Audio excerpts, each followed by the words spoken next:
As perguntas e falando sobre perdão.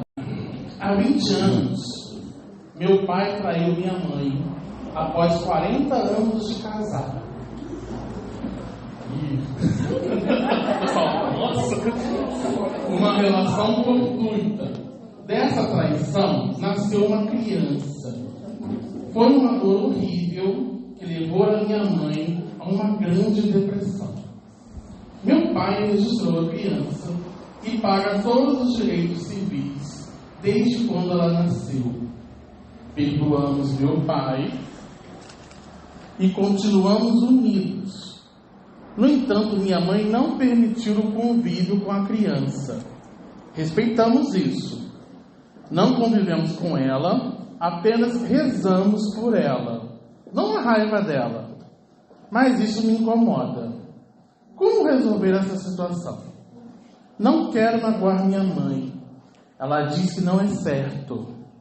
A família nuclear programada não tinha essa criança fruto de uma traição. É certo trazer para o convívio familiar uma criança fruto de uma traição?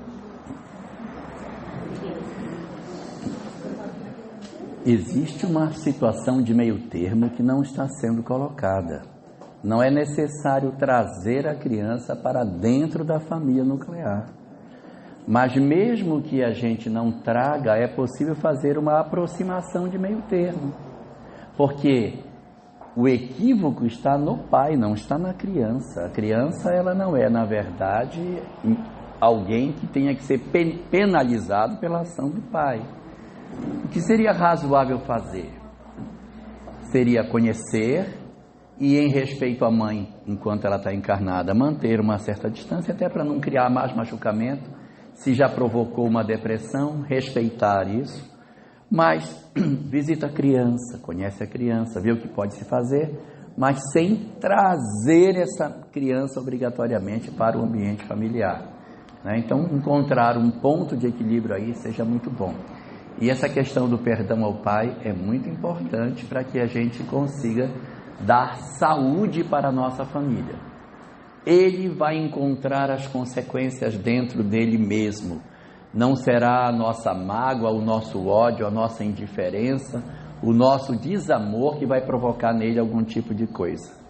É ele que diante da lei vai encontrar as consequências. Então a gente segue a nossa vida, se for possível visita, mas visita lá e não traz para a proximidade da família nuclear.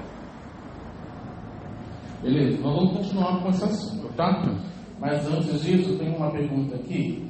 Além da doação do amor, entra a doação atenção para aquele que vive nas drogas e tem depressão.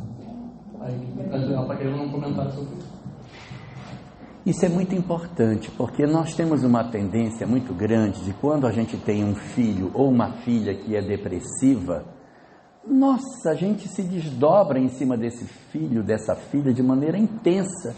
Oh, minha filha, vamos de novo, vamos no médico, e vamos ali, e leva, e chora, e fica no quarto, e tira a criança, tira a menina, e leva, e tenta. Meu Deus, é um esforço que a gente faz quando tem um filho ou uma filha com processo depressivo.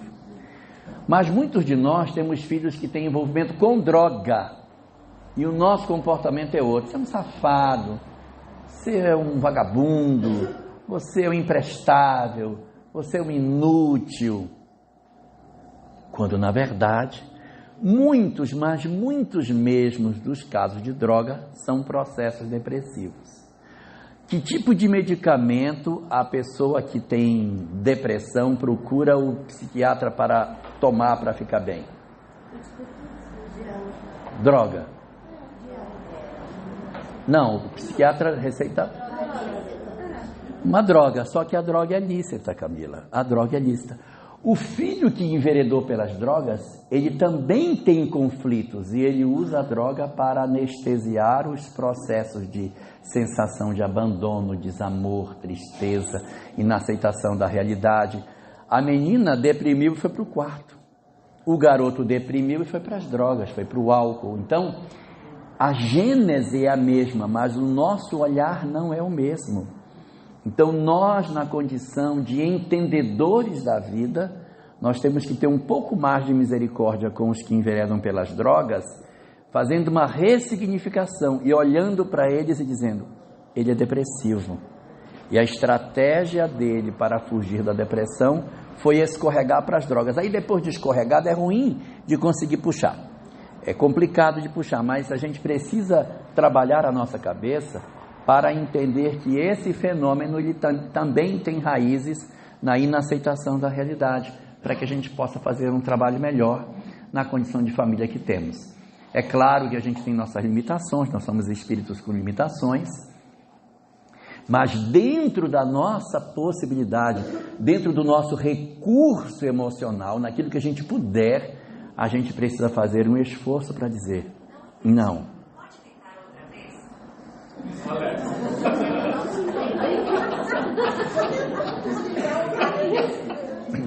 E eu pensei que era alguém falando.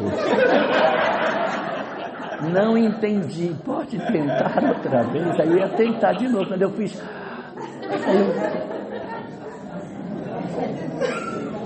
Vamos lá.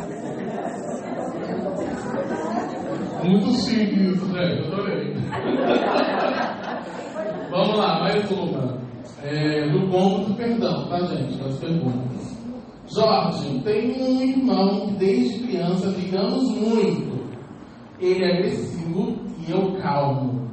Herdei de minha mãe paciência e tenho trabalhado incessantemente para não sucumbir.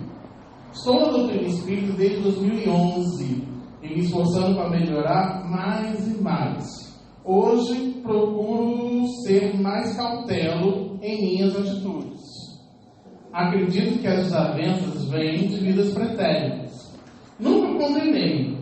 Oro por ele e espero que ele encontre o caminho da libertação. O que você pode me orientar a esse respeito? A primeira coisa que Allan Kardec diz é assim: as causas anteriores das aflições, elas devem ser apontadas quando não existirem causas no presente. Vamos admitir que de repente esse irmão é o irmão mais novo, a mãe tem toda uma atenção especial com esse menino, cuida dele de maneira muito evidente, diferente de mim, e no presente, nesta atual existência, eu enxergo um tratamento diferenciado. E isso acabou gerando em mim um ciúme. Eu sou uma pessoa que tem minhas dificuldades, eu tenho ciúme do tratamento que minha mãe dá para meu irmão, ou vice-versa. Eu sou o filho querido e esse meu irmão se sente incomodado pelo tratamento que minha mãe reserva para mim. Então ele me irrita porque ele se sente mal amado. Então, quando as causas existirem no presente, a gente não salta para o passado. A gente primeiro esgota, Sandra, tudo que tem no presente. Se eu olho no presente e não tem causas, então a gente vai para o passado. Poxa, não tem motivo para isso. Então as causas estão no ontem e não no agora. E aí ele pergunta: o que fazer?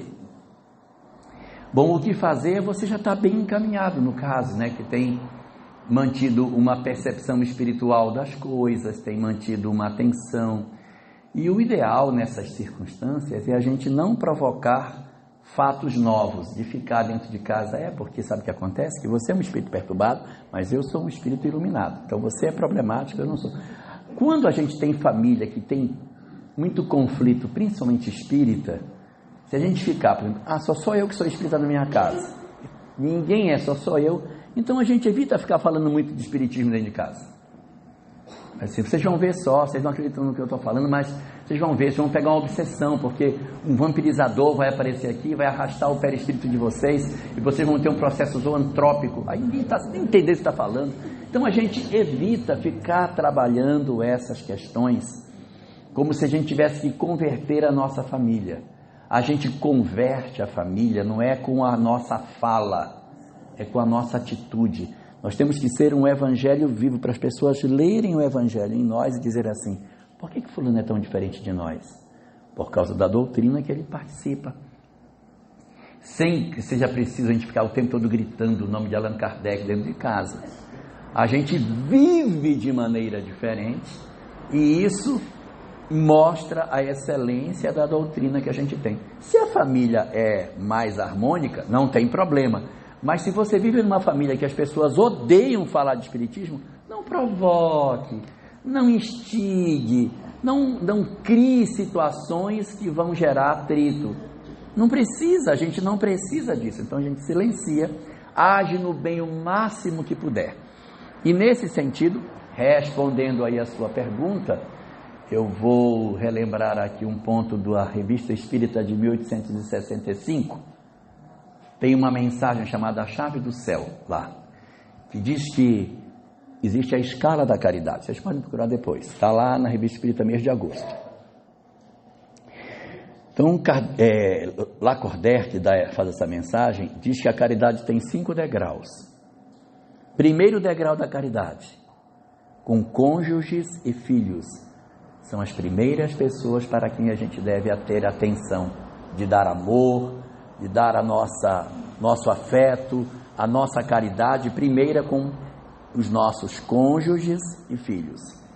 Segundo degrau, os autores dos vossos dias, pai, mãe, tia, madrinha, quem nos criou. Esse é o segundo degrau. Terceiro, os irmãos consanguíneos. Terceiro degrau, os irmãos consanguíneos. Quarto degrau, os amigos do coração. Quinto degrau, os pobres, a começar pelos mais miseráveis. O que foi que nós fizemos? Pegamos essa pirâmide e colocamos de cabeça para baixo. A gente cuida dos pobres, depois dos amigos, e a mulher e os filhos estão lá embaixo. Então a gente tem que inverter e colocar. Nosso primeiro trabalho tem que ser na família, não esquecendo dos pais e dos irmãos consanguíneos, porque assim como pai e mãe são para toda a vida, não existe ex-irmão. Ainda que a gente possa ver um pouco assim mais afastadinho, mas não pode esquecer. Beleza. Mesmo tendo um problema com alguém, se a pessoa perdoa, eu não preciso retornar com essa pessoa para redimir o meu erro? Só se essa pessoa quiser, porque se ela não quiser, você vai resolver o seu problema com outro. O seu problema você vai resolver, mas com Antônio, Pedro, Joaquim, Sebastião, não necessariamente com a pessoa que você estava. Se aquele a quem você feriu perdoou você, esse que perdoou você pode, eu disse pode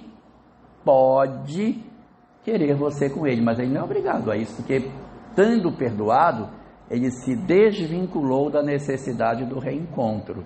Mas alguns, quando se desvinculam, sentem prazer em cuidar da pessoa que ficou para trás. Mas isso não quer dizer que ao perdoar, ficou isento de culpa o que errou. O que errou está com o problema dentro dele e ele precisará das experiências quantas vezes forem necessárias até que ele consiga se resolver. Faz sentido? A pergunta é parecida, mas tem um contexto diferente.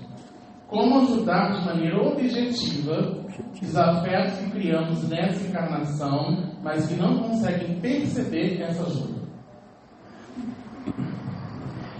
O Evangelho de Mateus traz essa orientação. Ele diz assim: amai os vossos inimigos. Aí a gente diz, mas não dá. É muito difícil. Uma pessoa que não me quer bem, eu vou querer bem? Faz sentido, Lana, que eu queira bem uma pessoa que só me quer mal, que só me faz mal? Não tem sentido? Então, a gente diz, não consigo fazer isso. Então, Jesus fez uma gradação didática, vocês podem pegar no Evangelho que está lá. Fez uma gradação didática explicando como é que a gente faz isso. Então, quando ele diz, amai os vossos inimigos, o povo fica com o olho desse tamanho, apavorado. Meu Deus, como é que eu vou fazer? Aí ele dá a primeira forma de fazer. Fazei bem aos que vos aborrecem. Então a pessoa faz mal para você e você faz bem para ela. Ela trata você mal e você trata bem. Ela trata mal, você trata bem. Porque o fato dela tratar mal está nela, não está em você. A gente se aborrece pelo tratar mal do outro, que a gente absorve para nós aquilo que o outro faz. Então, se o outro me faz mal, eu devolvo com o bem. Ele faz mal, eu faço bem. Ele me faz mal, eu faço bem. Ele me faz mal. Às vezes dá certo, mas às vezes a gente não consegue fazer, porque a pessoa é tão agressiva, ela é tão difícil que nem você querendo fazer bem para ela melhora, porque ela é de um nível de agressividade tão grande que até piora. Ela pode entender ironia, deboche. Então a gente tem que tomar cuidado. Então, por exemplo, se tem uma pessoa que é extremamente agressiva dentro de casa e você, para agradar, diz: olha, senta, lancha, olha, eu fritei esse ovo aqui para você, come isso aqui. Tem veneno? E para você ter feito esse ovo, só se tiver, tem veneno nisso aqui? Eu nem quero comer esse seu ovo, porque com certeza vai fazer até mal para mim. Eu vou jogar fora essa porcaria que você fez. Isso existe, tá? Então tem vezes que a gente consegue, a pessoa faz o mal, a gente faz o bem, e você vai convencendo a pessoa de que você não é inimigo dela. E na persistência a gente até consegue mudar. A gente até consegue. Só tem essa aí, meu filho? Felipe? Só tem essa aí? Não, tem uma do Zap. Uma só? Do Zap, tá? Ah, então eu vou falar mais. Eu estava com medo, estava falando curtinho, com medo. Então eu vou falar mais. Então, o que acontece? Primeira alternativa que Jesus dá: o cara faz o mal, você faz o bem para ele. Ele faz o mal, você faz o bem. Funciona para muitos casos no tempo. A pessoa vai devagarinho convencendo o outro de que ele não é realmente um inimigo. Exige muito de nós, porque você tem que ter uma resistência de ser ofendido, de ser humilhado muitas vezes e não desistir na expectativa de que você precisa ganhar aquela alma para você. Então, essa é a primeira alternativa. Aí Jesus diz: amai os vossos inimigos, fazei bem aos que vos aborrecem. Aí eu digo: não consigo. Aí dá uma segunda alternativa: bendizei os que vos maldizem. O que é bendizer o que vos maldizem? Não é preciso fazer, mas quando você fala, a pessoa fala mal, aí você fala bem dela. Ela fala mal, você fala bem. Você olha, a tua sogra passou aqui e disse que é uma pessoa horrível. Você é um imprestável. Não sabe como é que a filha dela casou com uma pessoa assim, tão horrível como você. E aí você procura alguma coisa para dizer de positivo. E aí você fica procurando, né? Para falar da sogra. Fica procurando. Ele diz: minha sogra, né? Tem uma orelha bonita, né? A orelha dela. Porque você fica procurando alguma coisa e não tem, porque às vezes a pessoa é complicada. Mas a estratégia é: a pessoa fala mal, você fala bem. A pessoa fala mal e você fala bem dela. Por quê? Vocês podem não acreditar no que eu vou dizer, mas é verdade. A pessoa que trouxe a notícia da sua sogra para você vai levar o que você vai dizer para ela. Do mesmo jeito que vem, vai. Então você aproveita e manda um recado. Aí você diz: pois é, né? Aí você procura uma coisa positiva para falar da pessoa, porque isso vai retroalimentando o processo. A pessoa fala mal, você fala bem. Eu não consigo fazer o bem para ela, ela não aceita, ela me rejeita, ou às vezes eu não consigo, eu tenho bloqueio para fazer o bem. Quando eu vou fritar um ovo, com o ovo frito na mão, vem tremendo, eu não consigo nem entregar o ovo, não consigo, tenho medo até de chegar perto com aquele ovo e a pessoa jogar em mim, então eu não consigo fazer. Então, fazer bem aos que vos aborrecem, às vezes dá certo, mas nem sempre dá. Quando não der, a gente vai para a segunda alternativa: bendizei os que vos maldizem. Fala bem de quem fala mal. Mas tem vezes que até para falar bem do outro é difícil, não é verdade? Até para falar bem é difícil, porque a gente até procura uma virtude que o ser humano possua e não acha. E aí Jesus deu uma terceira alternativa nessa convivência difícil. Amai os vossos inimigos, fazei bem aos que vos aborrecem, bendizei os que vos maldizem. E quando não dá para bendizer quem nos maldiz, o que é que a gente faz? Orai pelos que vos perseguem e vos caluniam. Vos perseguem é o primeiro caso, o que faz o mal. E vos caluniam é o segundo caso, é os que falam mal. Então, se eu não consigo fazer bem, se eu não consigo falar bem, então ora pelo cara, pelo amor de Deus. Porque aí dá. Bendizei os que vos maldizem e orai pelos que vos perseguem, a primeira situação, caluniam, a segunda situação. Para quem não percebeu, é atos, palavras e pensamentos. Atos, fazei bem, palavras, bendizei e orai, que é pelos pensamentos. Então, orar pelos que vos perseguem e vos caluniam. Experimente orar por uma pessoa que você não gosta e veja o quanto é difícil. Não é fácil, porque você diz: Senhor, abençoe fulano, aquele miserável, mas abençoe pouco, não abençoe muito não.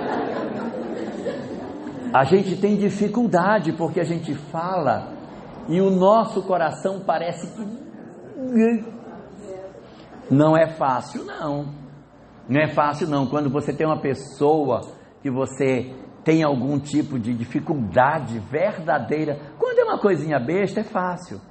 Sempre se o filho fez uma coisa errada e você está chateado, a gente ora tranquilo: oh, meu Senhor, abençoa meu filho, tal. Por quê? Porque por baixo do sentimento tem um amor danado que faz com que a gente ore com tranquilidade. Mas quando é um inimigo mesmo, uma pessoa que só quer prejudicar você, a pessoa atravessou sua vida e tem lhe atrapalhado dia e noite, o cara bateu seu carro por trás, entrou na justiça contra você, quer tomar seus bens, processou você por danos morais, entregou o processo no seu trabalho querendo ser demitido, publicou nas redes sociais um monte de coisa sobre você. E você, gente, esse cara é louco. Como é que você vai? Senhor, abençoa fulano, que publicou no Facebook um monte de coisa contra mim, que fez meu patrão achar que eu sou um monstro, que também me colocou na justiça, bateu meu carro por trás. É difícil. Para esses casos, quando for muito difícil, a gente pode utilizar um recurso, no YouTube tem, está de graça, disponível, chama-se visualizações terapêuticas. Coloquem lá depois, visualizações terapêuticas de Divaldo Franco. Divaldo publicou no YouTube uma visualização terapêutica. Não sei se vocês sabem bem o que é isso, mas eu vou falar. É uma hora. Você deita e ele vai conduzindo seu raciocínio para você relaxar. Relaxa pé, relaxa perna, joelho, coxa, barriga, peito, braço, mão, pescoço, cabeça, olho, até relaxar o corpo todinho. Quando relaxa o corpo todo, que já foi aí uns 15 minutos de relaxamento, começa o verdadeiro trabalho terapêutico. Diz: agora você imagina que você está num campo, ou é um lago tranquilo, ou é um trigal, é sempre um ambiente muito tranquilo que as pessoas remetem os outros nessas visualizações. Então, é sempre um ambiente que é um lago de águas mansas, ou um trigal para você passar a mão no trigo. É sempre uma coisa que remeta a calma, a tranquilidade. E aí você está muito sereno nesse lugar, bem tranquilo, quando de repente o seu inimigo aparece do outro lado do lago. E ele vem na sua direção. E você vai deixar que ele se aproxime o quanto você permita que ele chegue. Lá longe, lá do outro lado, lá do outro lado do lago. E aí você olha para ele. Quando você está fazendo a visualização terapêutica, é interessante que quem está do lado assistindo, o olho da pessoa começa a falar para cá, a boca mexe. Porque você está diante do seu desafeto. Aí a visualização diz: ouça dele tudo que ele tem para lhe dizer. Diga para ele tudo. Aí você diga para ele tudo que você tem para falar. Você não podia ter feito isso comigo, porque você fez não sei o quê. Aí você mentalmente descarrega tudo que você quer falar para a pessoa. Não precisa ficar no quarto gritando: miserável! Não, é caladinho. Só o coração toma parte. Respiração vai ficando ofegante. Você conta tudo que você quer. Depois você ouve tudo que ele tem para lhe dizer. Mas ouça, não adianta querer fugir. Ouça o que ele tem para dizer, porque ele tem coisas também para dizer para você. Ouça o que ele tem para dizer. Depois que ele disser, ele vai embora. E em seguida vem o momento final, que é a compensação de energias. Alguns terapeutas dizem assim: pense na pessoa que você mais ama, ela está chegando agora e ela vai lhe dar um abraço e tal. Em algumas outras, pense em Jesus aparecendo. Sempre tem uma figura muito positiva no final, que é para compensar as energias. Aí você se abraça, se recompõe emocionalmente, aí volta a desconstrução do processo de meditação, e aí a gente vai voltando à normalidade. Então, chama-se visualização terapêutica. Se você fizer uma vez, não resolve nada. Você tem que repetir isso. À medida que você vai repetindo, você vai se acostumando a ver a pessoa. E você vai dizendo tudo que você quer dizer. Depois de várias vezes, você não sabe mais o que dizer, que já disse tudo que queria dizer. Você já falei. Aquela carga emocional que tinha, ela vai diminuindo à medida que a gente vai fazendo isso. Diminui essa carga emocional e vai fazendo com que, vamos dizer que seja uma pessoa que tem uma demanda na justiça. Quando você encontrar com ela, você não está mais com tanto ódio, o coração não vai sair pela boca, porque você vê ele todo dia em casa. Ele vai todo dia ver você e você conversa com ele. Quando você encontrar o ex-marido, o coração não sai mais pela boca, você vê ele toda noite para conversar. E o interessante é que você vai permitindo que ele se aproxime de você. Cada vez que você faz, ele vai chegando mais perto. E isso é muito bom. Chama-se visualização terapêutica. Então, respondendo à pergunta, o que fazer? Amai os vossos inimigos. Fazei bem aos que vos aborrecem, bendizei os que vos maldizem e, por fim, orai pelos que vos perseguem e vos caluniam. A próxima é um comentário. No segundo congresso em Lisboa, Portugal, foi perguntado o que seria do futuro do Espiritismo. Resposta dada: o que os homens dele fizerem. Acabou o comentário. Essa é uma frase de Leon Denis, que seria mais exata se ela fosse assim: qual é o futuro do movimento espírita? Porque o espiritismo já está codificado. O espiritismo é o espiritismo. Agora, o movimento espírita será aquilo que os homens dele fizerem, não é? Porque vai depender de como é que a gente vai interpretar as verdades espíritas. No livro O que é o Espiritismo, Allan Kardec tem um momento em que ele diz assim: se por algum motivo todas as obras espíritas forem queimadas, todos os livros forem destruídos, e aí para atualizar teria que dizer, e tudo fosse apagado da internet, todos os pendrives fossem resetados, todos os CDs fossem mastigados pelas crianças, então tudo se destruísse e não existisse mais nada, nem por isso o espiritismo deixaria de existir, segundo Kardec, porque ele está na lei da natureza. Então ele se reescreveria com outro nome, ia se chamar, sei lá, volta redondismo, não sei como seria o nome dessa doutrina, mas seria uma doutrina nova que apareceria, só que a reencarnação, a imortalidade, a mediunidade, a lei de causa e efeito não pertence ao espiritismo, não são propriedades da doutrina espírita. Até porque tem várias outras doutrinas que possuem os mesmos conceitos. Então, as verdades espíritas é que são o grande elemento consolador do espiritismo. O consolador de verdade, não é o espiritismo, são as verdades espíritas. A imortalidade, a reencarnação, o mundo espiritual, a capacidade de você saber que você evolui para o progresso. É isso que é consolador. Se alguém destruísse tudo e ele se reescrevesse com outro nome, traria os mesmos conceitos. Aí diz Kardec, porque não é a ideia de um homem, é uma ideia que vem a partir de uma visão coletiva dos espíritos. E isso é muito bonito, porque a doutrina espírita ela é construída em cima de uma visão da universalidade dos ensinos dos espíritos, e não de um médium em particular, de uma opinião particular que a gente possa ter dentro do movimento espírita.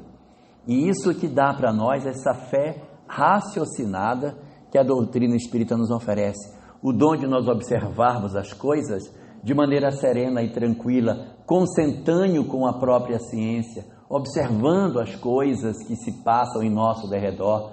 Nós, por exemplo, só fazendo um parênteses, nós estamos vivendo hoje o período da Páscoa, a ressurreição de Jesus. Para as comunidades cristãs tradicionais, o corpo de Jesus nunca pode aparecer, porque se o corpo de Jesus aparecer, é o fim da ressurreição, porque as religiões cristãs tradicionais, elas consideram que o corpo de Jesus é que reapareceu do sepulcro, enquanto que para a doutrina espírita não, é um processo de materialização de um corpo absolutamente natural que ele tinha, em tudo semelhante ao nosso, que em função da desencarnação ele se apresenta a portas fechadas. Então era porque era um corpo materializado. Então ele tinha um corpo absolutamente normal, porque se não fosse um corpo normal, o que teria sido a crucificação? O sangue na cruz, uma farsa? Então é preciso que a gente entenda que o corpo era absolutamente normal para que ele pudesse ser o guia e modelo do homem. Se ele tivesse um corpo diferente do nosso, ele nunca poderia ser modelo. Ele tem que ter um corpo igual ao meu. E se o corpo dele não é igual, quando ele sangra na cruz, aquilo é farsa. Não é verdade.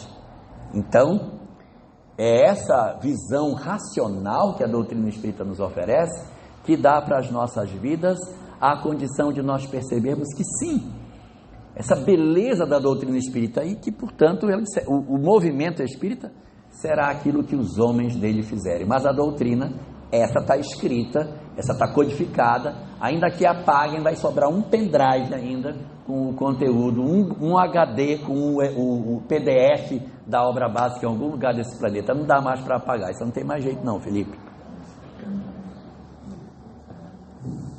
A última pergunta está no nosso zap, que diz assim: sabemos que em um relacionamento temos que nos esforçar e fazer de tudo para que funcione.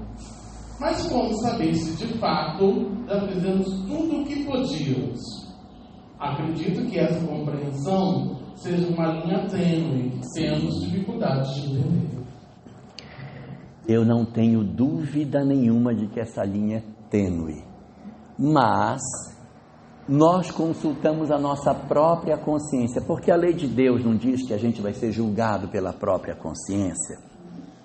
Então a gente pergunta a nossa própria consciência, no nível de compreensão que eu tenho hoje, eu já fiz tudo que eu podia para salvar essa relação.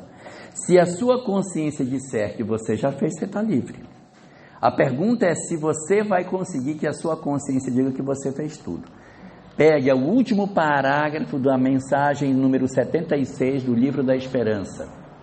Se a consciência se vos aflige na hora de vos afastar, é sinal de que a dívida permanece. É isso que está escrito lá nesse parágrafo. Então, se por algum motivo a gente faz alguma coisa e a nossa consciência diz, a gente não fez certa coisa, amanhã a consciência vai cobrar. Então, faça tudo que você puder. No limite da sua vista, mas eu não tenho a compreensão plena, não faz mal. No limite da compreensão que você tem, no limite daquilo que você entende como verdade, faça o que você puder para salvar a relação. Família exatamente existe para isso. É um ambiente maravilhoso para o desenvolvimento das nossas potencialidades. Como diz o Evangelho segundo o Espiritismo, se soubesse, se pudesse abraçar os fios invisíveis que vos vinculam uns aos outros, admirarias muito mais a sabedoria do Criador. As nossas famílias são um processo extremamente engenhoso da lei de causa e efeito. A gente só vai compreender isso quando desencarnar. Meu Deus, como foi fantástico o arranjo que foi feito para a minha família. E é muito interessante como o movimento espírita está trabalhando agora uma coisa muito interessante, que é a área da família, que é o desenvolvimento de tarefas focadas no fortalecimento dos laços familiares.